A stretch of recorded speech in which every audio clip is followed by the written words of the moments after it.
know it gets confusing for people. I am from Minnesota. I graduated from St. Olaf College, which is also in Minnesota. It's a really small school. I don't know if any of you guys would know it.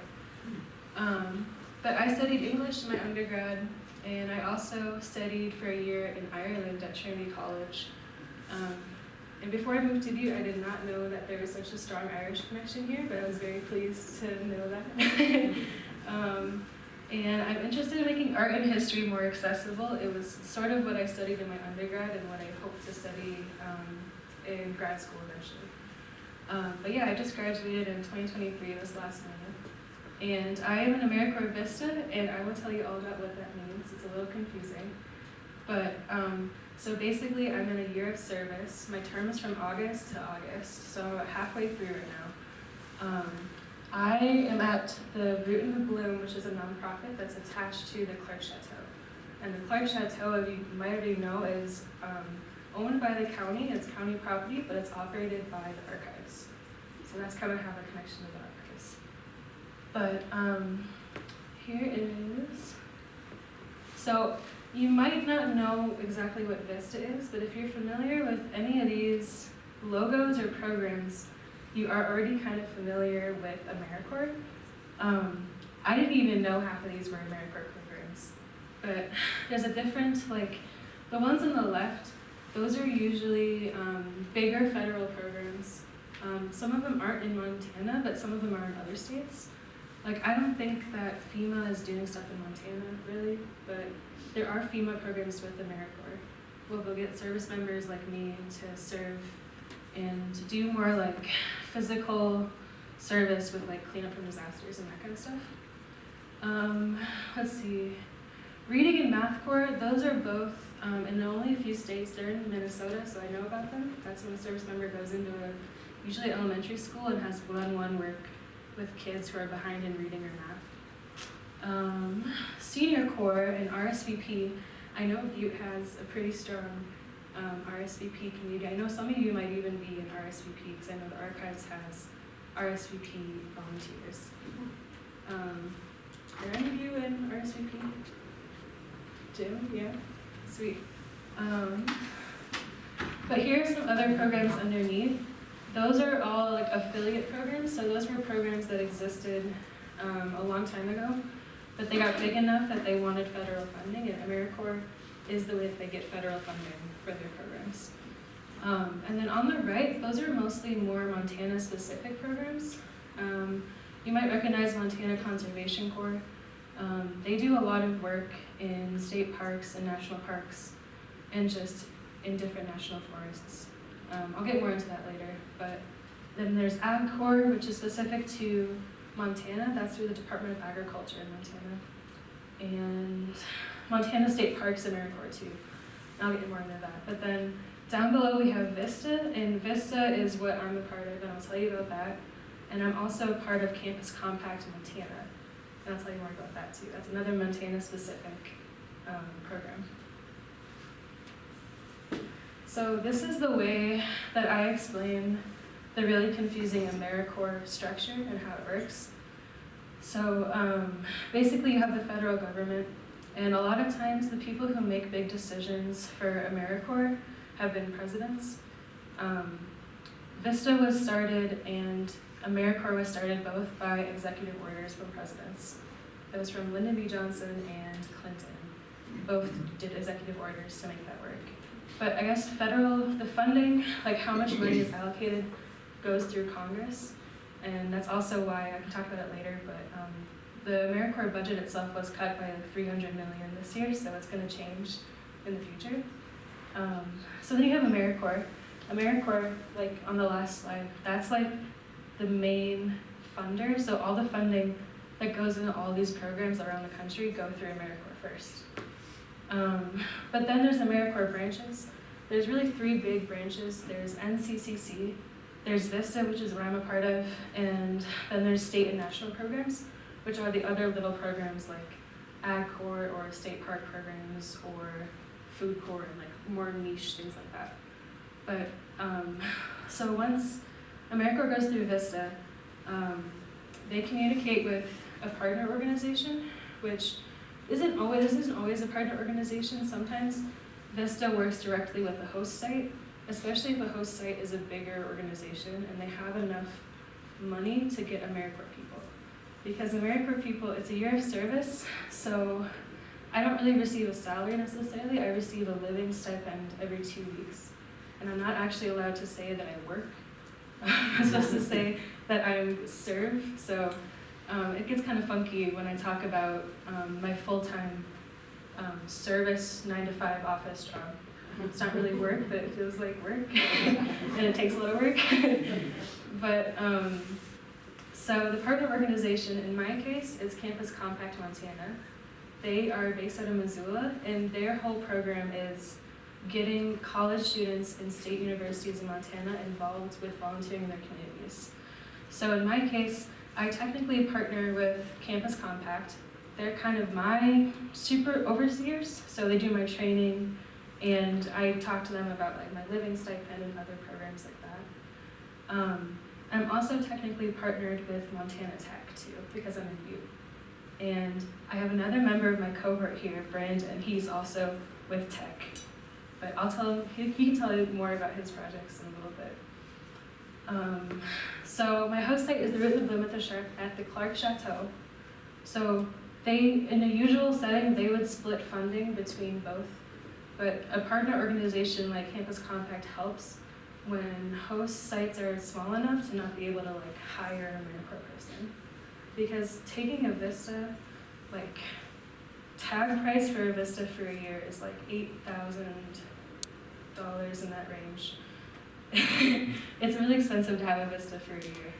It's less expensive than having like a full salary paid, but it is pretty expensive. And I can talk about it later too, but you get into kind of a loophole because VISTAs help host site and organizations grow bigger, but they also need VISTA and AmeriCorps help to grow bigger sometimes. So it takes capacity to hire a VISTA, but it takes a VISTA to build capacity, so it's kind of a weird cycle. But so then there's me as an example down below. I'm kind of beneath the partner organization, but like day to day I work with the Root and the Bloom at the Chateau. So that kind of explains that for you. This is a quote from AmeriCorps themselves. AmeriCorps provides opportunities for Americans of all backgrounds to serve their country, address the nation's most pressing challenges, and improve lives and communities. That's kind of what they say for in general what AmeriCorps is, because it is hard to explain. But I think it's a good catch-all statement because, especially for the first quote with opportunities for Americans of all backgrounds, and that's why the federal funding comes down, so that it's supposed to be an accessible way to serve, so that anyone from any background can have the ability to live, have the basic needs of the living stipend, and then have like the research and training and stuff through AmeriCorps, so that anyone can serve. It's usually the case, but I mean, people could also make the argument that AmeriCorps isn't really accessible to serve with because not a lot of people can kind of give up their life for a year and, live comfortably on the living stipend. It depends on who you are, but yeah, I just like that statement, and I like puts it in a broad way of saying what AmeriCorps members in any kind do. So AmeriCorps in general, they focus on these 6 areas of addressing need in communities. Disaster services, economic opportunity, education, environmental stewardship, healthy futures, and veterans and military families. I would say in Montana, environmental stewardship is a big area that a lot of AmeriCorps members work on and work with, especially with direct service programs like NCCC, which I'll talk about.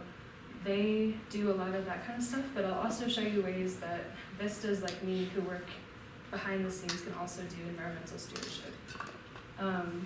But as far as VISTA goes too, I'd say VISTA mostly falls under economic opportunity, and education is also a big thing for VISTAs too. So here are some quick numbers that just came out. 452 service sites in Montana in 2023 which is kind of crazy. And that's not just for VISTAs, that's for any AmeriCorps serving in any of those programs on that big screen I showed you. So it's pretty impressive, and it's all over the state. My cohort specifically is mostly in western Montana, but there are a few people in like Billings and Miles City and Havre and like way out there, but or mostly in Bozeman, Missoula, and Butte. But in service sites, that can mean many different things too. I'll get in more into that. It could be a school, it could be a nonprofit, it could be a state park, it could be another government organization. 3,000-ish members serving, which is pretty crazy also, and that's just for a year. And that's, so most people will have year terms or like 6-month or like 8-month, 10-month terms of service. And then just in Montana alone, 19.3 million in investment into AmeriCorps, which is kind of crazy. Federally, it's about 800 million a year, which is wild, but in Montana, so that the investment, that would just mean like when you have either partner organizations and host sites combining money to hire a VISTA, and the investment would be like my living stipend. Like they're investing in me serving there for a year, but for everyone it would be 19.3 million just in Montana for a year, which is kind of wild. So a little bit of history background. So in terms of service programs, they've been going on in America for a while, especially with the CCC. But this kind of service program that's more like behind the scenes, it really started in the 60s when Peace Corps was established in 1961. I'm sure you guys are familiar with what Peace Corps does, but when I explain to people in like 2 seconds what I do, I just try to explain it as like domestic Peace Corps, which is, turns out it's actually what it was meant to be, which is convenient. So what a Peace Corps person would do in another country for 2 years, what you try to do in other communities in America for a year. And that's just VISTA specifically. So then it was both Peace Corps and VISTA was JFK's idea, but JFK died before he could implement VISTA, so Lyndon B. Johnson did. And yeah, it literally is a domestic Peace Corps. And there he is on the upper right. That's like the first swearing in ceremony for VISTAs in 1964. And he mentioned in a few speeches, it's part of his war on poverty. And that's something we talk a lot about in AmeriCorps, because you could also say that pretty much all of AmeriCorps, the goal in different ways is to alleviate poverty in America. You can kind of see it with things like, like helping FEMA or helping state national parks, helping with like Food Corps especially. Like there's some programs where it's a little more obvious how they're alleviating poverty and some are a little less obvious. But it all fits under the war on poverty. And then since then, 1993, there was just VISTA really, and then other kind of unincorporated programs like Teach for America and like Boys and Girls Clubs. I think those existed back then, but they weren't really under AmeriCorps. But Clinton, with the executive order in 1993, created AmeriCorps to kind of cover all those organizations and have one place for federal funding to go through. And that's him swearing in some VISTAs that year under AmeriCorps. And then, yeah, what's kind of funny about AmeriCorps too is like, there's some kind of military lingo with it, which is kind of weird, like serving, or like someone will tell me like, thank you for your service, which makes me feel really weird because it's like, I'm not like a veteran or something, but we do have to take the oath that other public servants take. So I got sworn in at the Capitol in Helena in August, and you have to swear to like protect the Constitution and all of that. So yeah, it's kind of interesting. But this is a video. This is an old PSA about joining VISTA in the 60s. And so yeah, this was back when VISTA wasn't really under AmeriCorps.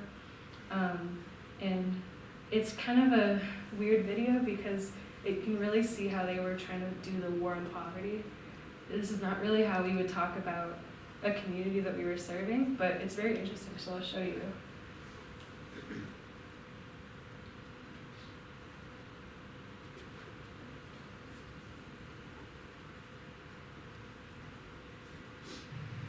An alumni Allenville, Arizona was more of a junkyard than a community until the war on poverty brought VISTA volunteers to the town. They brought hope. They got the town moving. VISTA needs more volunteers where the action is. Why not you? It's very, yeah, like a lot of back in the day, it was more of like, the slogan they used a lot was like, why not you, which I kind of like. But yeah, I wouldn't really go into community and say, this community is more of a junkyard than a community. I don't think that would really fly, especially in Butte. I don't think I would say that.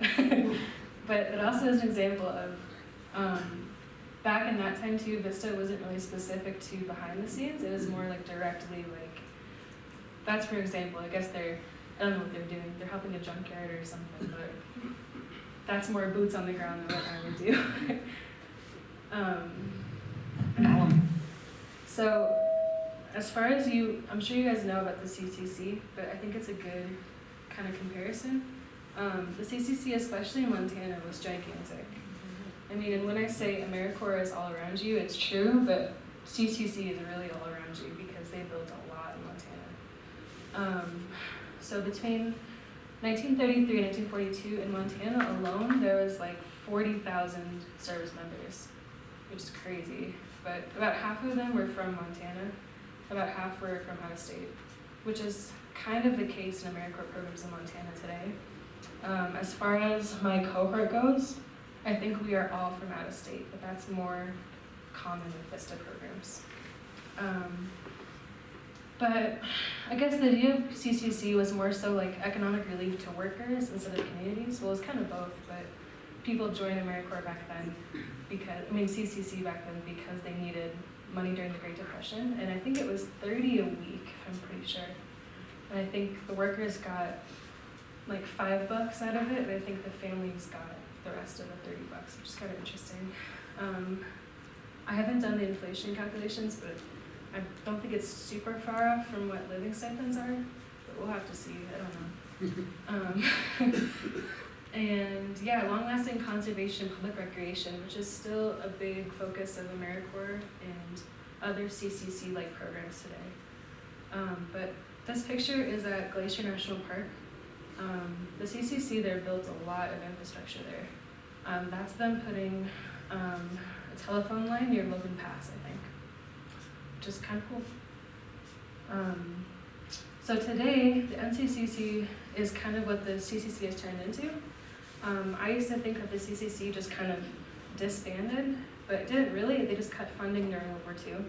But then funding kind of eventually came back into NCC, which is like the federal umbrella. That's the third branch of AmeriCorps. But in Montana, it's the MCC, the Montana Conservation Corps. And they do a lot of similar work. I think both these examples are work in the national parks, but they definitely do more things like helping forests be more like fire resistant, like helping get rid of invasive species, serving animals and serving things outside. You can either, this one is usually more popular for younger people. There's high school programs for this, there's summer programs for this. You can either work in a crew or you can work individually, it kind of depends. But this example on the left, there are some specialized crews in Montana. In Montana, more than other states, is like really big in the conservation corps. But this crew on the left is specifically made of kids from the Blackfeet Reservation, and they do work around like East and West Glacier, which is really cool. But yeah, I don't know, it's a cool program. For example, and there's a lot of alumni from these different programs. For example, we're gonna see on my supervisor at the Chateau is a former MCCC person. She worked at the Bureau of Land Management out of the Butte field office. And her projects included like raptor surveys, amphibian surveys, and other kind of monitoring and research with like how the landscape has been affected by agriculture and tourism and those kind of things, which is pretty cool. So that's an example of more direct service, so like literally going out in the field and doing stuff like that. which is kind of cool. But here's another really good quote from Lyndon Johnson. This is when he was swearing in the first vistas. I think it's a good overview. It's kind of old-timey, but I think it's a good overview of what AmeriCorps does otherwise. Especially, I think it kind of shows that like AmeriCorps and other AmeriCorps programs are kind of meant to be like the physical people in small communities doing and carrying out like federal policies.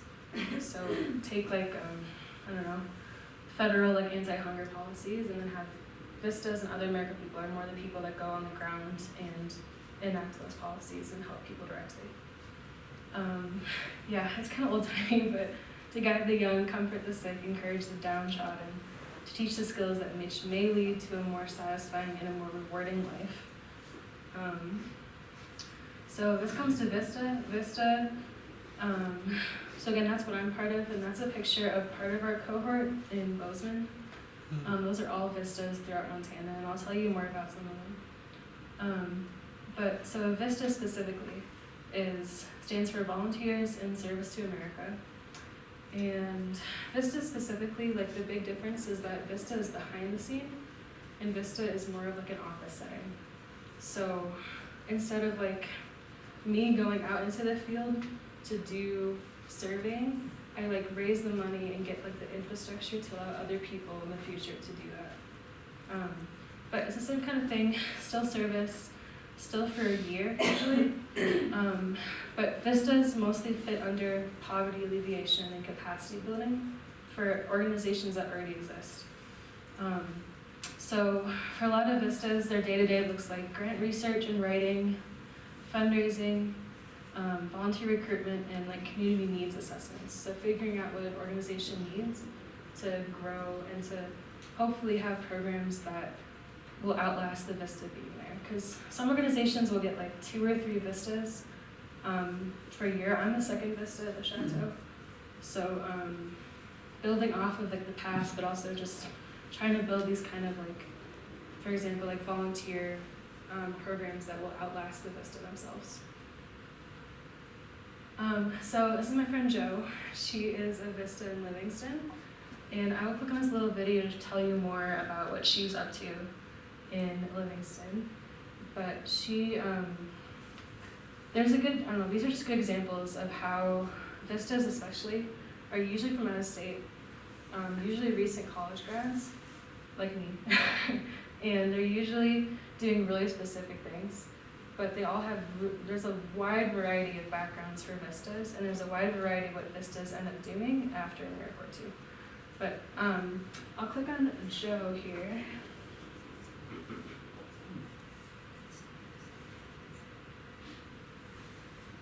Hello, I am an AmeriCorps VISTA member serving under Montana Campus Compact. My name is Joanna Massier. I'm from Des Moines, Iowa. I went to school at the University of Iowa. I got a degree, a BA in environmental planning, and a minor in writing. Today, I serve in Livingston, Montana, where I'm hosted by Park County Environmental Council. While serving, my assignment is to research, develop, and write a community resilience plan, just similar to a climate adaptation plan. I also assist with program work, including Livingston Loves Trees, planting trees every year, and drought monitoring, and noxious weed management. I serve with AmeriCorps because I was fresh out of college with a lot of energy and not a lot of direction, and I wanted to do something that really matters. And I think I am doing that, which is nice. After service, I hope to continue to help enhance the community and be an asset, not a liability. I also hope to explore my career options, because AmeriCorps is paying off my student debt, which will allow me to enjoy more of what life has to offer, I hope. Bye.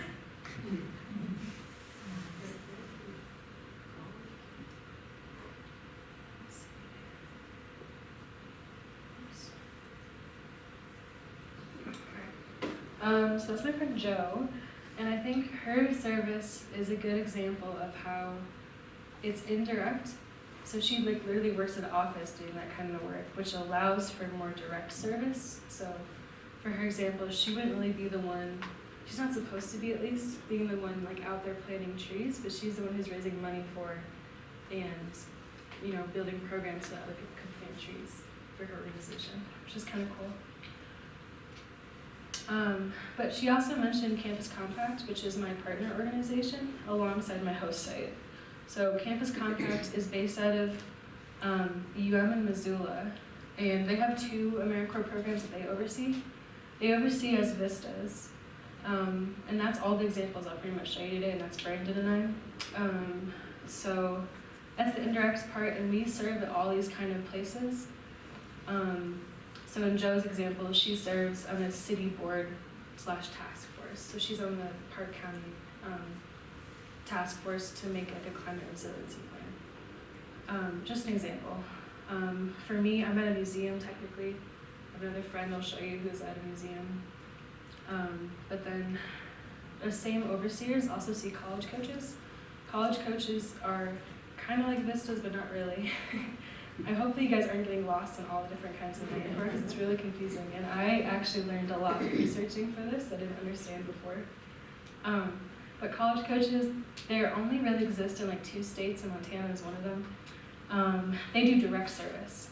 So, for example, they do mentoring of college students, so especially like low-income or first-generation students at mostly state schools and like tribal schools, and like specialized departments within schools, where they like literally day-to-day talk to students in their offices, and that's direct service mentoring versus someone who's behind the scenes. But here's my friend Amelia. She's an example of how Campus Compact focuses on education, for one. She's serving at Bozeman High School, and I will show you her video.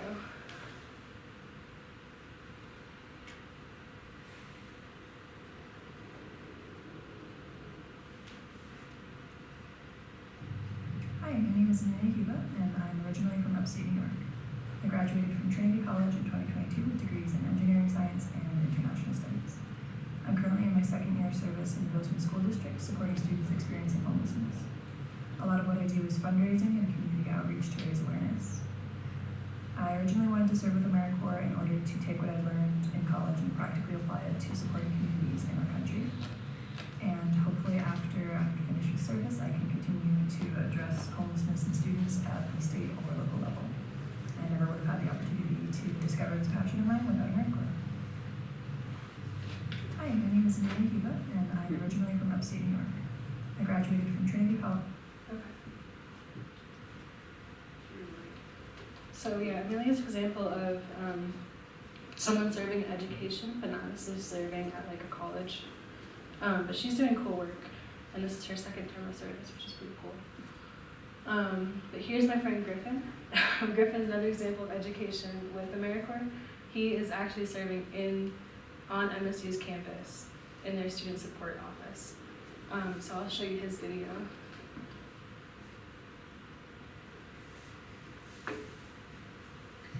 Hello. My name is Griffin Seifried, and I'm from New Jersey. I went to the University of Chicago and studied urban and environmental planning. Super interested in pursuing a degree in that. I'm serving at MSU in Bozeman, so Montana State Office of Student Engagement in Bozeman. And I'm working on a bunch of different projects, maybe like 15 different projects at the moment, some of them with a time frame, some of them without. But the 3 biggest projects I'm working on are the Safe Ride program called CAT that'll help students get home late at night when their alternative is Uber, which is incredibly expensive, or walking or drunk driving. So we're trying to prevent drunk drivers, and that comes down to building an entire program. I'm working on a food alert program to alert students when there's excess food from catering. And I'm also been hosting a series of events, and have another one coming up in a month. Just finished one last Friday that have to do with bringing nonprofits on the campus and trying to help students network into the career space, and then also helping nonprofits recruit volunteers. I chose to do AmeriCorps because I wasn't really sure what I wanted to do. I know I want to live a life of purpose.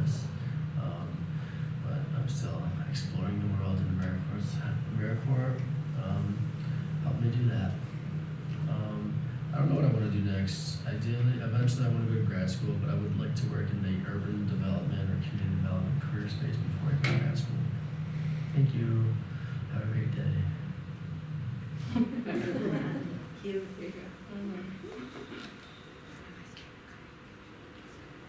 But, so not really Griffin and Amelia, but some people in our cohort definitely work really closely with tribal governments, tribal communities, and tribal colleges, which is really unique to Montana, actually. Like, Montana in general has a really robust AmeriCorps program statewide.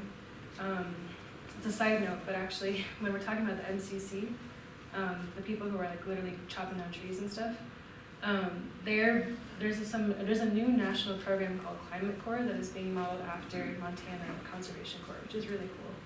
But I guess nationally, people are recognizing the good work that AmeriCorps Montana specifically is doing, which is cool. So it's a really popular state to serve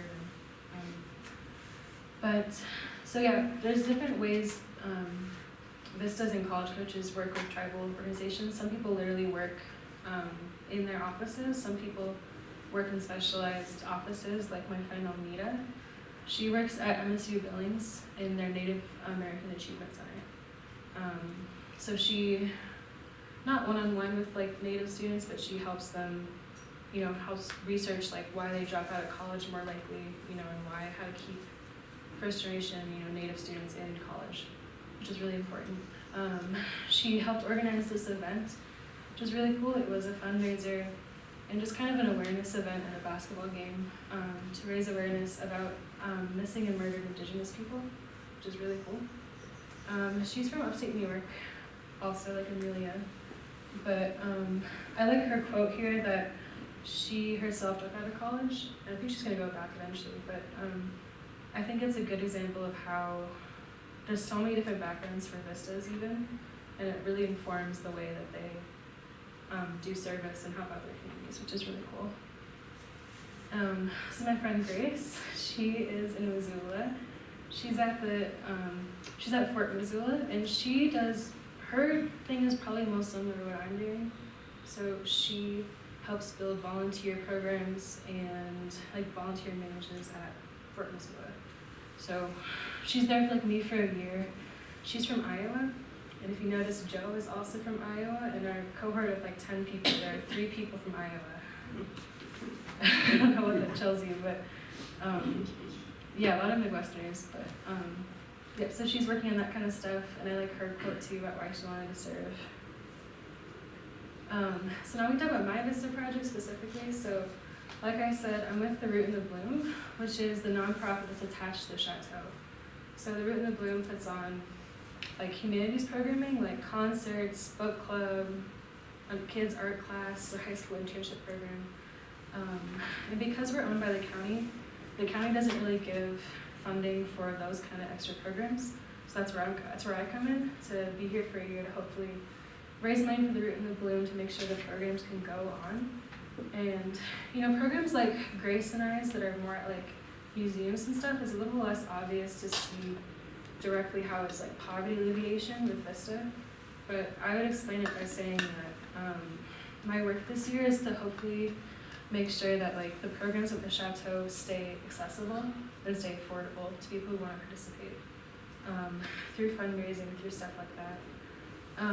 One of my projects coming up this spring is I'm working on a new art newsletter in Butte to hopefully kind of get all of these arts and humanities events in Butte in one space so people can find out about what's going on in Butte in that kind of realm easier. But yeah, I'll have Brandon talk for a second. He's at the science He's lab. a handsome guy. First, I just want to say thank you for everybody showing up today. I know I was here about a month or 2 ago, and there was a talk about the roads and the street names in Butte, and I was amazed at how many people turned up just to learn a little bit about the community. So thank you all for showing up. We really do appreciate getting the chance to talk about it, and thank you, Lee, for doing this for us. So a little bit about my background. I graduated with a degree in ecology in 2022 from school in Wisconsin. After that, I moved to Idaho for about a year. I spent some time doing some field work, doing restoration and stuff like that. And then it was time to start looking for a new job because that was a seasonal one. And I get this question a lot, you know, from family and close friends. Not only why Vista, but why Butte, Montana. It's, you know, it's random to a lot of the people in my life. The truth is, I'm a little bit older than some of the other Vistas. I just celebrated my 27th birthday 2 months ago, and normally, as Liv has mentioned, this is geared towards recent graduates. So I had a couple of different opportunities, but when I came to visit Butte, who's one of my now good friends and board members at the Science Mine, they took me out to lunch at Vuvilla Pizza. My first time in Butte, a staple, I'm sure. About 30 days later, I was moving into my apartment right behind Vuvilla Pizza. I initially just got the sense, you know, that not only was a Butte a place that just had a lot of character, but a place that, in all honesty, could use Vista work. You know, Butte, I don't have to tell you guys, it's historically a community that has dealt with poverty and different troubles. So when I had the opportunity to come to Butte and serve, you know, it helps that Montana is one of the greatest states for outdoor recreation, and those happen to be some of my hobbies. So, of course, I'm looking forward to the summertime. I got here just before Halloween, actually. I think the week that I moved in, we got that first snowstorm of the year. Since it's been pretty mild, but yeah. And then the Science Mine, just quick show of hands, who's familiar with the Science Mine? Awesome, well, I'm glad everybody seems to know, and if you don't, I'll just give a quick rundown. It's a nonprofit museum, probably less than 2 blocks away from where we are right now, over on Granite Street. And the goal of the Science Mine is to provide a safe space for kids of all ages to come together and engage in scientific principles in an interactive manner, right? So you come into the Science Mine, and since you're all familiar, kids get to play with toys, right? And it's all about science, and that's something that I'm passionate about because my background is in science, and that's what I'm passionate about. It kind of seemed like a no-brainer. So the struggle for me, in all honesty, has been, you know, the office setting, coming from a field job. I really enjoy getting to get out and, you know, do the actual hands-on sort of stuff, which is a little bit more restrictive in the VISTA program, as Liv mentioned. But I've been working on a couple of cool things.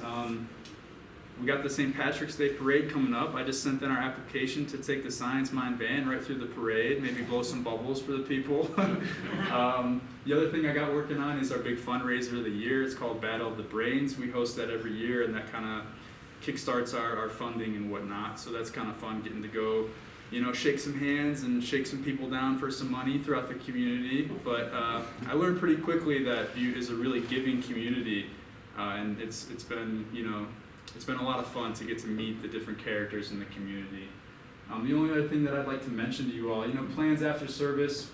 I got a couple of ideas. Liv hasn't mentioned, there's something that we get as far as like benefits. I don't know if she had planned on mentioning it, but there's something called non-competitive eligibility. So that comes with being a VISTA, and what that means is after I'm done with my year of service, it basically, to sum it up, it makes it a lot easier for the federal government to hire you. So you get, basically, you still have to submit all your application and all that fun stuff, and it doesn't guarantee you a job, but if you are selected, it just kind of cuts through the paperwork that the federal hiring authority has to do, making it easier for you to sort of secure that. So between that and then grad school is still up in the air. That'll always be an option too. I know my friend Larry Driscoll's here today. He always tries to talk me into sticking around Butte, so we'll see how that goes. But I started my service a little bit later than Liv, so I'll be here through November. But yeah, that's it. I'm going to pass it back to Liv, but I'm going to hang out, and if you guys have questions, we're happy to talk once this is over. Thank you. Yeah, thanks. Yeah, but like Graydon mentioned, there's non-dependent eligibility, and this kind of goes in with like how AmeriCorps, especially VISTA service, is supposed to be accessible to people. So, you know, 1/2 of why people serve is the non-competitive eligibility, and also that's the same thing with Peace Corps volunteers too. They also get, so there are some Peace Corps alums in Butte because they get fast-tracked into federal jobs, which is kind of cool. And that's why a lot of AmeriCorps people also end up working in government jobs. But the other half of it is that we get the Siegel Educational Award when we're done serving too. So we get about $7,000 that can either go to us in cash or can go into tuition for like grad school, which is what a lot of people do. And there's specific universities in the country that have even like bonus scholarships and tuition waivers for AmeriCorps people. which is kind of cool. But I know Brandon and I can really speak about VISTA experiences especially, but there are many other kinds of AmeriCorps things happening in Butte. This is Matea. She is an AgCorps service member. That is a brand new program with the Department of Agriculture. So her work is mostly focused on sustainable agriculture and educating people about like growing their own food and highlighting like Montana grown food, which is really cool. So she's working at MCAT, and they're in the building that was the old hospital down in the flats. And she has some spooky stories for you if you want to hear if you find her. But yeah, so she does cool stuff, and she has another really interesting academic background with it's like health policy and developmental psychology, which is kind of cool. But as you probably already know, there's other service going on in Butte through RSVP. There are about 200 plus active RSV members in Butte, which is really cool. I've worked with some of them. They're lovely. But that's a good example if you wanted to get involved with AmeriCorps or service. They kind of facilitate volunteering in different places. Like the most popular places in Butte to volunteer are the archives, the school district. We've had a chateau one before, and the food bank. So if you are above the age of 55, you can get involved with RSVP, which is cool. It's another branch of AmeriCorps, obviously, aimed towards seniors instead of, a lot of the NCCC and VISTA is mostly aimed towards younger people. But yeah, RSVP is a great program. I have 25,000 hours a year usually from just RSVP in Butte, which is pretty crazy, volunteer hours. But yeah, this is another thing that goes on in Butte that's service related. We made this happen this year. It's like when you're in AmeriCorps, you participate in the National Days of Service, which is 9/11 and MLK Day. So you do service projects. One that goes on in Butte and throughout Montana is Read for Peace. It's when volunteers, both like AmeriCorps people, college students, and RSVP volunteers read to classrooms about MLK's life and legacy on MLK Day, which is really fun. I got to read to a kindergarten class and a 5th grade class, which was pretty awesome. But that's an RSVP volunteering Butte, which is pretty cool. Yeah, there's other ways to get involved. You're already making the first step by just being here and being aware of AmeriCorps going on around you and the projects that AmeriCorps people are trying to do in their communities, which is cool. Volunteering with host sites is another great way to get involved. And volunteering with RSVP is another great way to get involved. But that's it for me. Let me know if you have any questions at all. I think we have some time about service or how AmeriCorps works or whatever. But yeah, thank you.